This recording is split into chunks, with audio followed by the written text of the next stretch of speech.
Je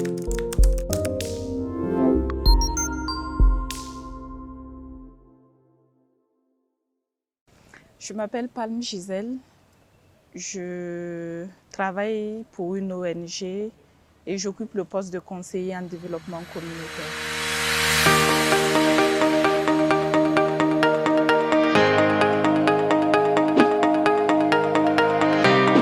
Mon rôle consiste à travailler directement avec les communautés rurales.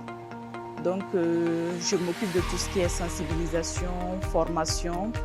Et là où je n'ai pas les capacités de faire les formations personnellement, les sensibilisations personnellement, je travaille avec les services de l'État ou avec des structures privées qui viennent et qui forment les populations sur des thèmes donnés.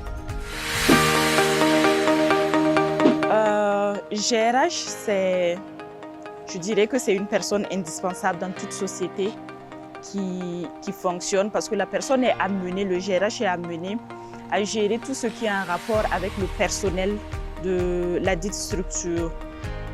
Donc, tout ce qui est démarche à faire au niveau de la CNSS, qui s'occupe de la retraite et tout, c'est le GRH qui s'occupe de ça. Voilà. La gestion des ressources humaines offre beaucoup d'opportunités dans les structures publiques tout comme dans les structures privées et surtout actuellement avec les ONG. Avec la situation sécuritaire du pays, les ONG recrutent beaucoup des gens qui ont des profils en rapport avec la gestion des ressources humaines. Voilà, donc ça a beaucoup de débouchés.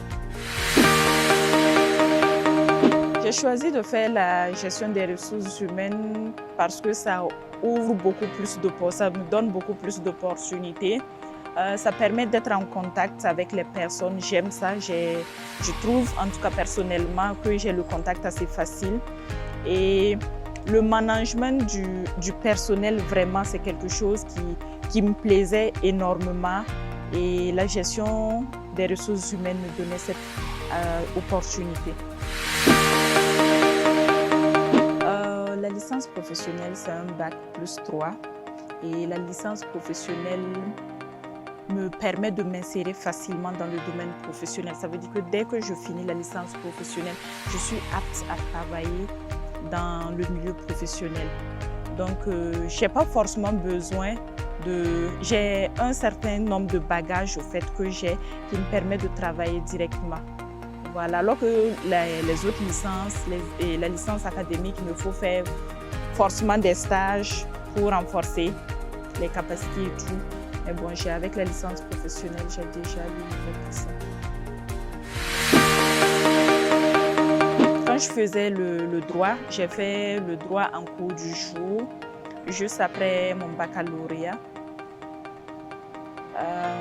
Cette option est bien pour quelqu'un justement qui vient de finir son secondaire et qui n'a pas d'emploi et qui veut se consacrer uniquement à ses études. C'est une bonne option. Tu occupes sainement ton temps et tu le consacres uniquement aux études.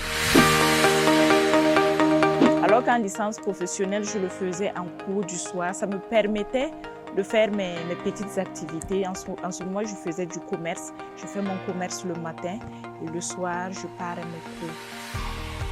La contrainte particulière que je vois, c'est effectivement, comme ça l'indique, les cours du soir. On sort tard.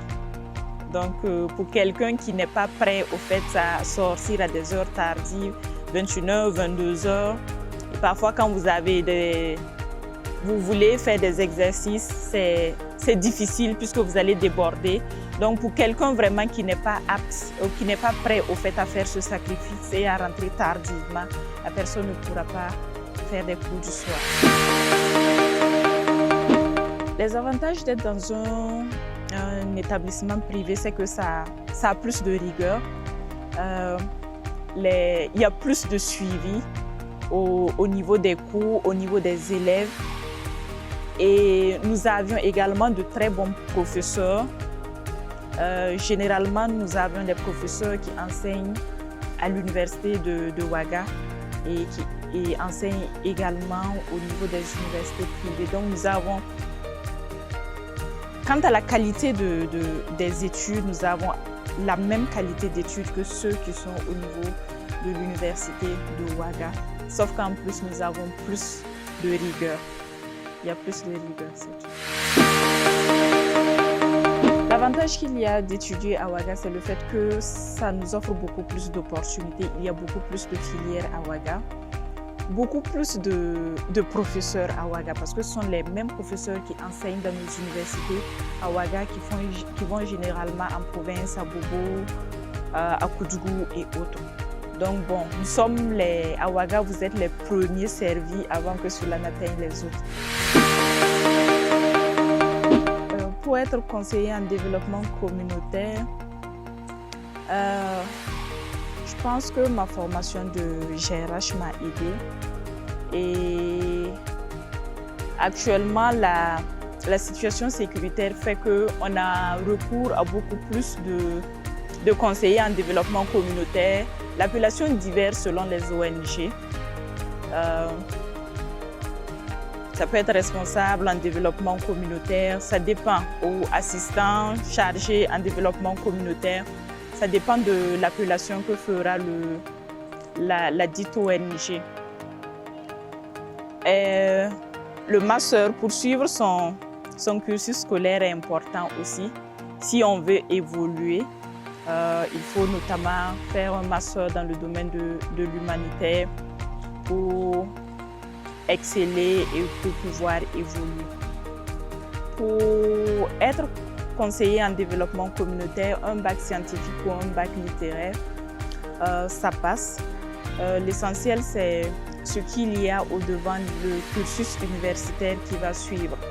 Notamment pour être conseiller en développement communautaire, il faut aimer vivre dans le milieu rural surtout et aimer travailler avec les gens. Parce que si tu n'aimes pas être en contact avec les gens, ce serait difficile au fait de pouvoir travailler dans ce domaine. Parce que je suis amenée à communiquer, à côtoyer avec la communauté, à vivre les difficultés que ces différentes communautés-là traversent et à pouvoir les soutenir émotionnellement et à étant impartial aussi dans tout ce qui va se passer sur le terrain.